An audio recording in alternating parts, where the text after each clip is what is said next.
मक्का है।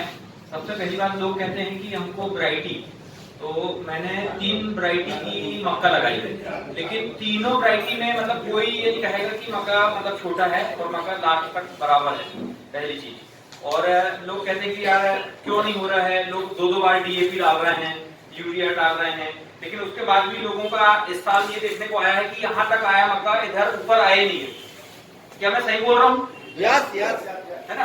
तो लोगों का ये एक प्रॉब्लम आई है। इसका मात्र और मात्र वजह यह है कि हमने अपनी जमीन को यूरिया माइंड में सेट कर लिया है, यूरिया और डीएपी कि यूरिया डीएपी के डालने से ही हमको उत्पादन मिलेगा। बिल्कुल ऐसा बिल्कुल भी नहीं है। आपके दिमाग में ये सेट कर लो कि वो यूरिया डीएपी डालने से आपका उत्पादन बढ़ता नहीं है। वो सिर्फ और सिर्फ क्या करता है, यूरिया की बात करूं तो वो ग्रीनता लाता है, दूसरी चीज हाइट बढ़ाता है। क्या आप हाइट बढ़ाने के लिए यूरिया डाल रहे हैं? यूरिया की जो मात्रा है आपने एक बार डाल दी है, लेकिन किसान यहाँ तक करता है 2-2, 3-3 बार यूरिया डाल देता है, जबकि वो नहीं डालना चाहिए। एक्चुअल में अभी अगर मक्के की फसल की बात करूं तो एक ही बार में अगर आपने सफिशिएंट अगर यूरिया डाल दिया पर्याप्त है, लेकिन किसान 2-2, 3-3 बार डाल रहे हैं।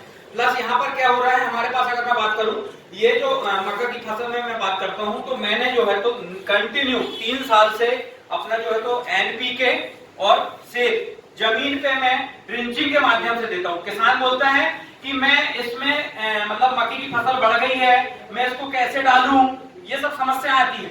लेकिन उस समस्या को फेस करते हुए और मैं कंटिन्यू 3 साल से अपनी जमीन पर मतलब एनपीके और सेब का इस्तेमाल कंटिन्यू कर रहा हूं, मतलब जमीन पे। उसके बाद स्प्रे भी करता हूं अपना स्टीमरेज और सेब से। तो 2 स्प्रे करता हूं, उससे ज्यादा नहीं कर पाता क्योंकि मक्के की फसल जो स्पीडली बढ़ती है। तो एनपीके और सेब जो है पर एकड़, मतलब मैं अगर बात करूं मैं तो 2 एकड़ में 1 सेट डालता हूं और निश्चित तौर पर मुझे वहां से बहुत अच्छा रिजल्ट ये भी मिला। देखो पहला रिजल्ट तो ये हो गया कि मैंने यूरिया की मात्रा बताता हूं अब आपको। जैसे कि बात करूं मैं तो मैंने 1 एकड़ में जो है तो डीएपी की मात्रा किसान डालता है कितना, 1 एकड़ में मतलब 1 बोरी डाल देता है, 1.5 बोरी तक डाल देते हैं। लेकिन मैंने 1 बोरी भी नहीं डाली, उससे अगर कहा जाए तो 75% कहा जाए, मतलब 1 बोरी से कम मैंने उतना डाला। उसके बाद में 1.5 बोरी पर एकड़ के हिसाब से मैंने क्या डाला, यूरिया एक बार। किसान वहां पर क्या क्या करता है, 3-3 बोरी डालने का उपयोग करता है, 3-3 बोरी। और जहां मैंने सिर्फ 1.5 बोरी डाला है, उसके बाद यूरिया नहीं डाला, उसके बाद अपना जो एनपीके जो होता है ना, हाइट होने के बाद मैंने ड्रिंचिंग करवाया, तो वहां से ये रिजल्ट आया। सबसे पहली चीज आपको ये मक्का दिख रहा है। दूसरी चीज अभी जमीन की बात करता हूं।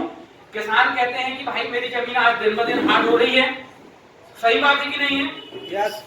लेकिन मैं 3 साल से यह फर्क देख रहा हूं कि अभी भी हमारी जमीन में मेरे पास जो ट्रैक्टर है, ट्रैक्टर की बात करता हूं 39 एचपी का ट्रैक्टर है, और वो भी आज इतना करता है पर्याप्त मात्रा में, मतलब वो पूरा तरह से कर जाता है। आज लोग कहते हैं कि डगफुट नहीं कर रहा है, लोग अभी कह रहे हैं कि कल्टीवेटर में उतर गए लोग, लेकिन मेरे पास आज भी क्या है, कल्टीवेटर नहीं है, डगफुट है। और वो डगफुट से ही मैं अभी भी जुताई करता हूँ, और वो डगफुट ही आज बराबर चलता है। लोगों के खेत में वो डगफुट लगाते हैं ना, गाड़ता ही नहीं है, लेकिन मेरे खेत में गड़ रहा है। क्यों? क्योंकि मैं निरंतर 3 साल से एनपीके और सेब का इस्तेमाल कर रहा हूं, जो हम लोगों को बता रहे हैं, लेकिन उसके बाद भी लोग सुन नहीं रहे। अगर रियलिटी में, अगर वो हकीकत में, अगर ईमानदारी से, मैं कहता हूं ईमानदारी से अगर उसने 3 साल कंटिन्यू कर लेना, आपको जमीन में बहुत फर्क आएगा। जहां आप बखरने में, जहां आपको 1 घंटा लग रहा है, वहां आपको सिर्फ और सिर्फ 45 मिनट लगेगा। अब मेरे को बताइए, कैलकुलेशन करते हैं, अगर हम, आपके पास 15 एकड़ है, अगर हर 15 एकड़ में आपको 15-15 मिनट बच रहा है, तो मेरे को बताओ आपको कितना घंटे का समय बच गया, कितना पैसा बच गया। वही पैसा को आप हमारे एनपीके और सेब लेने का काम कीजिए, जिसकी वजह से हमारी जमीन बचेगी। दूसरी चीज बैक्टीरिया, जो आज बैक्टीरिया लोगों कहते हैं कि खेत में हमको देखने को नहीं मिल रहा है, वो आज मेरे खेत में अगर आप कभी आए तो मैं जरूर दिखाना चाहता हूँ लोगों सर को। मैंने दिखाया उस चीज को, लाइव बैक्टीरिया मेरे खेत में आज है, लाइव बैक्टीरिया बाकायदा, जिसका अगर उसको खोदेंगे तो बराबर आपको बैक्टीरिया मिल जाएगा। तो ये सब चीजें हैं। तो थैंक यू सर, आपने मुझे बुलाया, बहुत बहुत धन्यवाद।